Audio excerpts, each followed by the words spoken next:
And Senator Vidak, you got a promotion. Uh-oh. Senator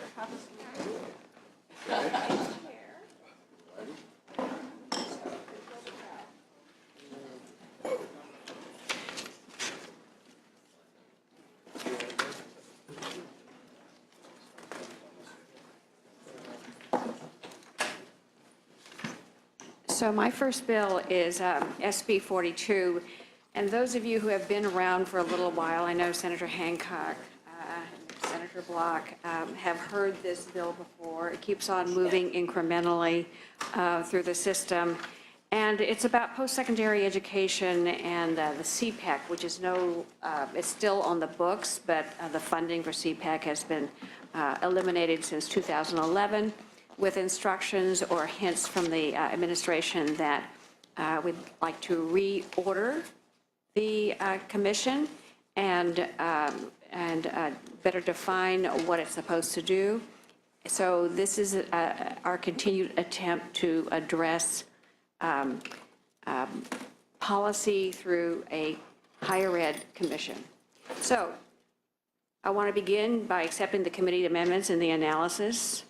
This bill proposes the California Commission on Higher Education Performance and Accountability as a successor agency to CPEC, the California Post-Secondary Education Commission, whose funding, as I just said, was vetoed in 2011-12. And this bill proposes a new, improved commission.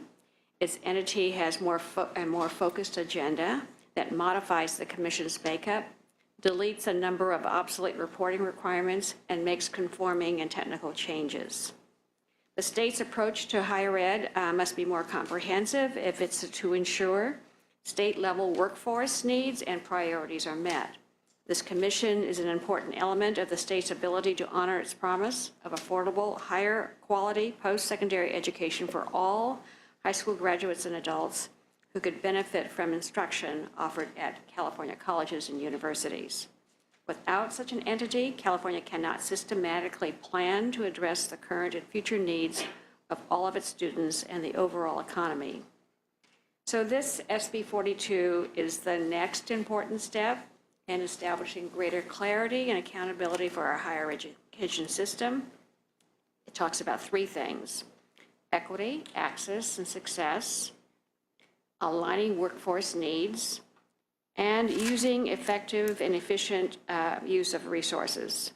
The bill eliminates many of the prior statutory responsibilities assigned to CPEC in an effort to focus its work on a more limited and clear purpose, and it also builds upon the performance metrics and measures the governor has developed through the Budget Act, and I simply ask for your support on this bill. Witnesses in support? Are none? Opposition? There isn't any. Beautiful. Any questions from the committee? I don't really have questions. I would like to move the bill as amended. Obviously, this is a work in progress. There are many stakeholders. We do need to reestablish some sort of oversight over higher education. And this seems like a very good beginning. A continued effort. It's only been 3 years. All right. It's moved. Would you like to close? Oh, well, I would like your support on the bill. Yes, as we begin to continue our work on this piece of legislation. Okay, do pass as amended to appropriations. Blue? Aye. Blue, aye. Huff? Block? Aye. Block, aye. Hancock? Aye. Aye. Hancock. Leyva? Aye. Aye. Leyva. Mendoza? Pan? Aye. Aye. Pan? Vidak? Aye. Aye. Vidak. 6-0, we'll hold the roll open. 6-4? Great. No, 6. Item 3, SB 114. Thank you. This is education facilities, kindergarten through grade 12, the public education facilities bond. Let me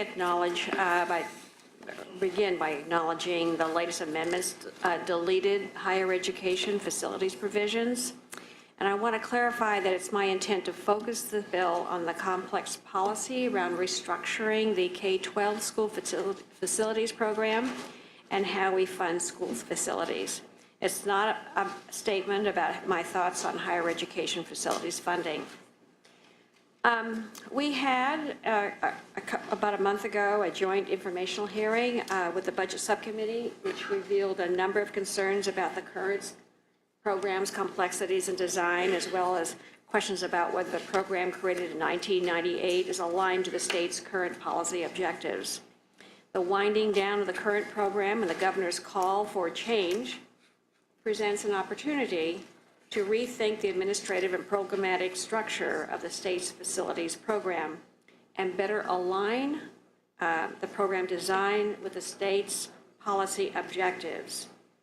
So this bill places a general obligation bond on the November 2016 ballot and makes changes to the existing school facilities program. The bill, among other things, several things, requires as a condition of participation in the program that school districts commit to deferred maintenance. That means they certify that they have a long-range school facilities master plan and that they conduct an inventory of existing facilities. It expands the allowable match for joint use partners to include operational costs. It requires interagency efforts to streamline the program and identify a single entity within the California Department of Education to act as a full-service agency to assist school districts in navigating the school facilities program. And it also requires priority for funding to school districts that demonstrate participation in community-based collaborations through public-private partnerships. This bill advances the dialogue envisioned by the governor regarding programmatic changes and the future of the state school facilities program, but it is a work in progress. We have some time before November 2016, and there are a number of outstanding questions still to be addressed, many of which were raised in our informational hearing. So I'd like to advance the bill today in its current form, but as I work through these complex issues, I look forward to collaborating with the administration, stakeholders, and interested members, and I ask for your support on this bill. Support. Thank you, Mr. Chair. Members of the committee, Jeremy Smith again here on behalf of the State Building and Construction Trades Council. Senator Liu did an excellent job of summarizing exactly why school bonds should begin in the legislature. We can look at the existing system that did the last school bond, make changes to the system that disperses the money, and do it in a way that is thoughtful, and we get it right. So we're happy to support this. We think this is where the bonds should begin for schools. Thank you. Thank you, Mr. Chairman. Jeff Vaca, representing the California Association of School Business Officials, and also speaking on behalf of Riverside County Schools in support of the bill. We recognize that there are many conversations to be had in the months to come on the future of school facilities funding and the program. We greatly appreciate the leadership of Senator Liu and the committee staff in moving this conversation forward. We continue to believe that bond financing is a responsible long-term way to finance facilities needs in California's public schools, and we're pleased to move this conversation forward and support the bill. Thank you. Erica Hoffman on behalf of the California School Boards Association, also in support. Thank you.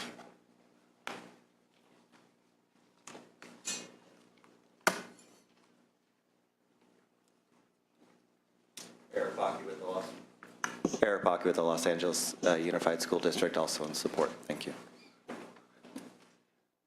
Thank you, members. Mark McDonald, McCallum Group, on behalf of a number of local community college districts, including Los Angeles, Kern, Los Rios, Pasadena, Peralta, Rio Hondo, South Orange County, Yuba, and West Kern. And just wanted to acknowledge what the latest amendments obviously do not include higher ed, but we want to thank the author for her opening statement and acknowledgement that there is a need in higher ed. And we look forward to the conversation that takes place after the conversation about the K-12 bond structure of including higher education in the overall funding of the bond. So thank you very much. Good morning, Jason Murphy on behalf of the University of California. I too would like to echo the comments of my colleague from the community colleges. we respect the direction that the senator's taking with respect to this measure at the moment, and we would look forward to perhaps having an opportunity to discuss how the University of California could potentially be involved going forward. We as well continue to have extensive needs within the university. Thank you. Justin Selnick from the Chancellor's Office of California Community Colleges, and we don't have a position on this bill either, but wanted to echo the sentiments of my colleagues from UC and from McCallum. Our system estimates about $38 billion over the next 10 years that we will need. And only about half of that is going to be covered by existing local bonds. So we definitely have needs for a higher education bond going forward. So thank you. Good morning, Wes Larson, California State University. Our needs are great, and we appreciate the conversation going forward. We do feel strongly that higher education needs to be in the equation. We know there's other vehicles, and all of that will be discussed, and we want to be a player with that. Thank you. Good morning, Chris Walker on behalf of the California Association of Sheet Metal Air Conditioning Contractors. We believe that state bond financing is a responsible thing to do in partnership with local districts. We need to get schools moving again. We need to have new construction and modernization happening. We need jobs. We support this bill and look forward to the conversations going forward. Good morning, Chairman and members. Tom Duffy for the Coalition for Adequate School Housing. Our position on this bill is to work with the author, and we're pleased that Senator Liu has addressed this question. It's important that the legislature look at this and dialogue about this, and we'll look forward to working with her. Thank you.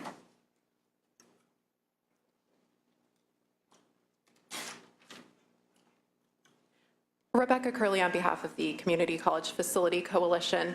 Again, we do not have a position on the bill yet. You've heard already about our great needs, and local resources cannot meet those needs alone. So we are hoping to work with you on inclusion of community colleges in a final bond. The State Capital Outlay Program has been very successful in helping community colleges ensure that California students are adequately prepared to enter the 21st century workforce. Thank you. Ryan McElhaney at the Community College League of California, and I'd like to align myself with our colleagues from the Community College Facility Coalition and the Chancellor's Office and the several districts you've heard today. Our need is great, and we're looking forward to working with the author. Thank you. Witnesses in opposition? Questions from the committee? Yes, sir. Senator Liu, first of all, I just want to thank your leadership and experience in this area, and certainly we had the informational hearings, and you mentioned that this bill is a work in progress. I guess my question is that given the fact that this is a work in progress, and I know why, it's a big issue you're taking on here, how do you see this committee and its members being engaged after we pass it out of committee when things are getting more final? You can certainly always call it back. The next committee it goes to is Governance and Finance, and we talk about the money. But the structure is something that we heard from the field that needs to be massaged. And so as we continue this conversation, I'm always happy to bring the bill back before we decide to move forward with it, and we have time. Okay, no, I appreciate that, and certainly, again, appreciate your leadership and experience in this area. So I appreciate that opportunity if need be. Thank you. Okay, thank you. Thank you, Mr. Chair. As the bill moves along, we heard in facilities, the informational hearing, that there are some school districts that really can get along probably without a statewide bond that can afford their own. Other school districts desperately need statewide money. Like the LCFF, where the most money goes to the greatest need, there was a discussion at that hearing that some districts should benefit more from a statewide bond than others. Since we won't be seeing this bill again in this committee, is your intention to have a bond that will be targeted to those with the greatest need? I certainly think that's where the administration was heading, but again, I'm not sure whether or not we are there yet, because I do think that well, Senator Fuller last time just presented a bill with us to match some funds for school repair, et cetera. And some of those school districts are not able cannot able to meet the match, and they want us to meet the match. So I think this is a bigger conversation about how we afford and support all of our students. So right now I'm hedging. I'm not giving you a straight answer, but because we haven't really worked it out yet, so to speak. And there's all kinds of, we have 1,100 school districts, so there's all kinds of varieties, and some have taken advantage currently of the last school bond, and others have not because they can't raise their own money. So we need to look at need, and we need to look at creating something that will address everybody equitably, and that's tough.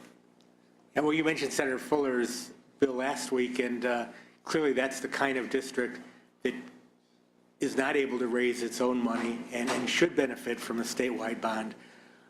I think the more we target those kind of districts for help, maybe the less we give wealthy suburban districts from a school-wide bond, if those districts have their own bond measures, local bonds that more than adequately fund their facilities.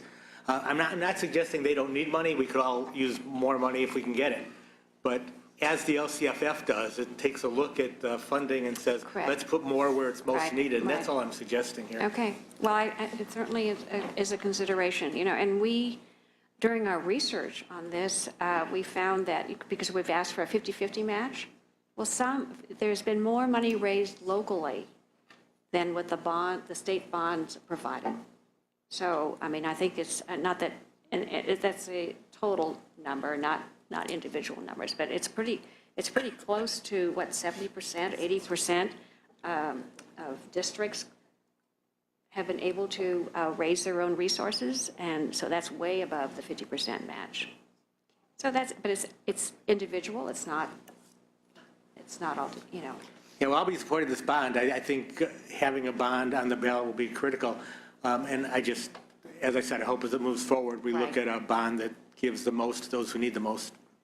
Okay, thank you. Senator Hancock? Yeah, a question and an observation, but just to pick up on Senator Block's comments. We probably, and having served on the State Allocation Board for about 4 years, several of them with Senator Liu, a few of them with Senator Fuller and others, how we balance a local effort and state support, I think, is going to really take some study work with all of us. I've been surprised at some of the very low-income districts that just pass bond after bond after bond. I have one very low-income district in my Senate district that does all the time. At the same time, we've had some examples at the SAB of districts that come and say, well, we've tried several times to pass a bond, but our community doesn't want to, so we're a hardship, and the state should pay everything. Now, we probably need some pretty clear guidelines about what we're doing about that. But I do also feel that one of the strengths of our school bond program has been that it is open to everybody.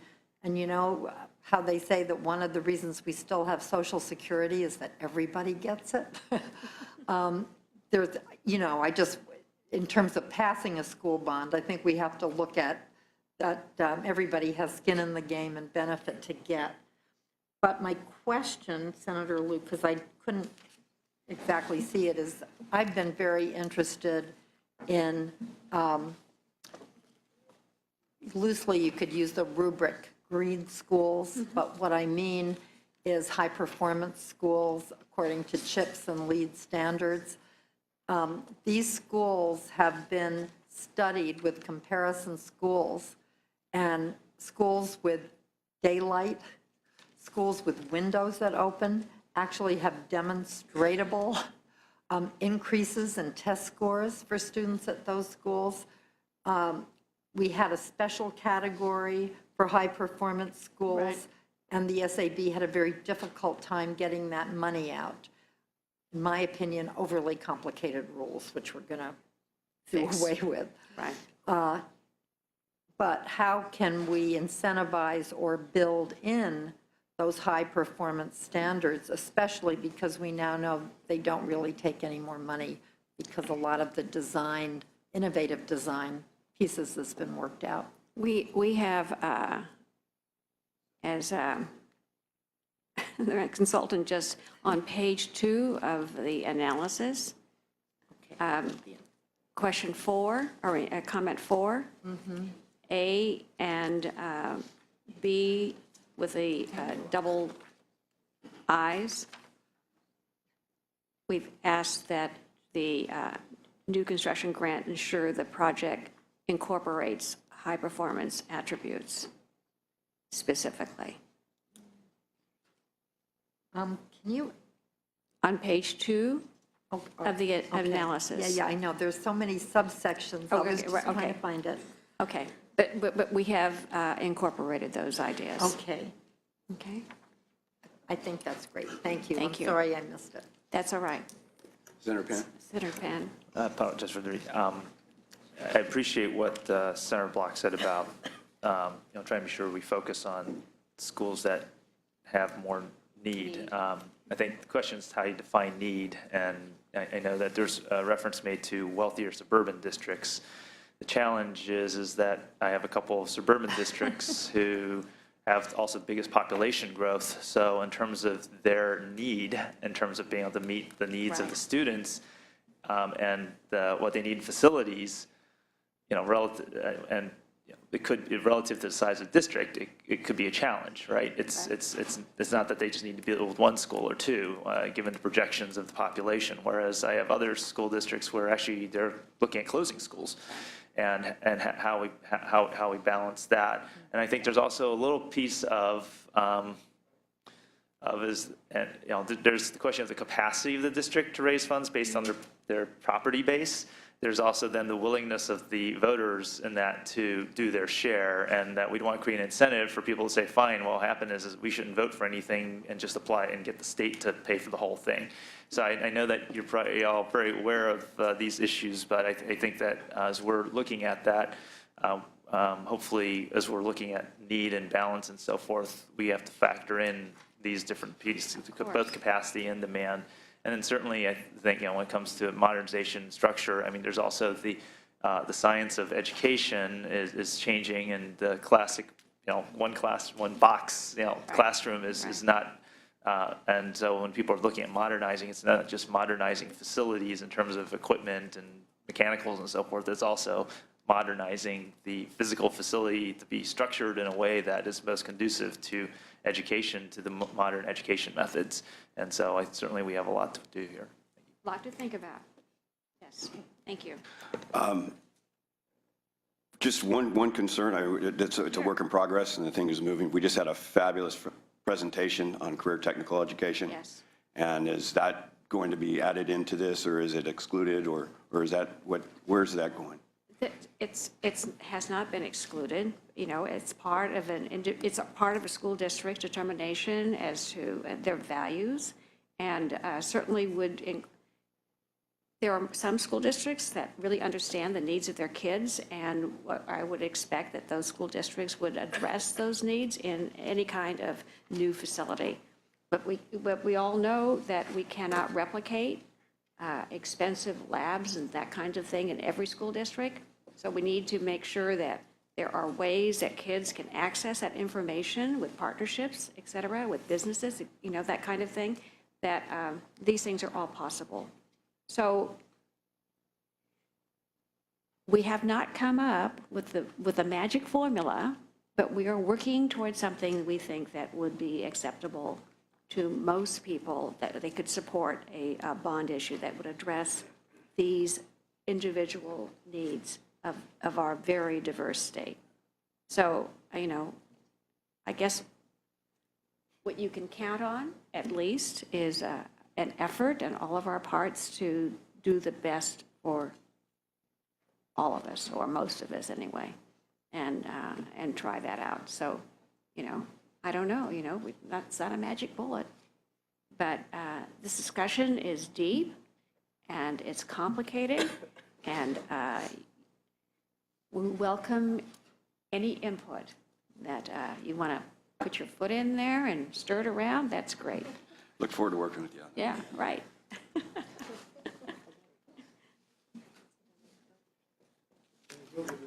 Move. Bill's moved. Would you like to close? Let's keep the conversation going. I think it's really important for California. Fantastic. Okay, do pass as amended to governance and finance. Lou? Aye. Lou, I. Huff. Block? Block, I. Hancock? I. Hancock, Leva? I. Leva, Mendoza? I. Mendoza, Pan? I. Pan, Vidak. That's 6-0. Thank you, members. Okay, yeah, thanks.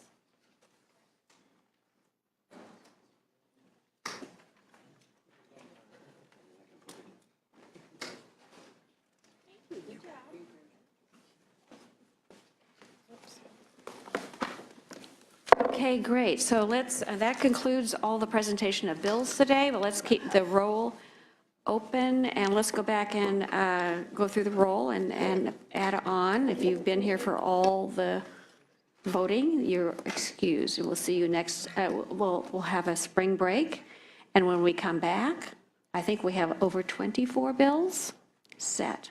So this is 10 today, 10 bills today. So we're going to swim through this group of fun things to do. Okay, let's go down the list. SB 42. Okay, item 1, SB 42. Are there any absent members? Just Oh, Huff. I'm sorry. Yeah, Huff and Mendoza. Okay, SB 42 was due pass as amended to appropriations. The chair voting aye. Huff? Mendoza? Mendoza, aye. That's 7-0. 7-0. Let's close the roll. I don't think Senator Huff is coming back. I think he had another meeting. Item 2, SB 62, Pavley. Due pass as amended to appropriations. The chair voting aye. Block? Aye. Block, aye. Mendoza? Mendoza, aye. That's 8-0. 8-0, the bill is out. Item 3, SB 114, Lou. As due pass as amended to governance and finance. The chair voting aye. Huff? Vidak? Okay, 6 votes, that bill is out. We'll close the roll. Item 4, SB 138, Fuller. Due pass to the floor. Chair Not voting. Mendoza? Aye. Mendoza, aye. Pan? 6-0, the bill is out. Item 5, McGuire-Leva, SB 148. Due pass as amended to appropriations. Chair voting aye. Mendoza? Aye. Mendoza, aye. That's 8-0. 8-0, that bill is out. Item 6, SB 186, Jackson. Due pass to rules. Chair voting aye. Huff? Block? Aye. Block, aye. Mendoza? Aye. Mendoza, aye. That's 7-0. 7-0, that bill is out. Let's close the roll. Item 7, SB 232, Hall. Due pass to appropriations. Chair voting aye. Block? Aye. Block, aye. Mendoza? Aye. Mendoza, aye. 8-0. 8-0, that bill is out. Item 8, SB 242, Munning. Due pass as amended to public safety. Chair voting aye. Block? Aye. Block, aye. Hancock? Aye. Hancock, aye. Mendoza? Aye. Mendoza, aye. 6. Vidak. Aye. I apologize. Vidak, aye. 7-1. 7, 7-1. Huff was no. okay, 7 ayes, 1 no. That bill is out. Item 9, SB 247, Laura. Due pass as amended to appropriations. Chair voting aye. Leva? Leva, aye. Mendoza?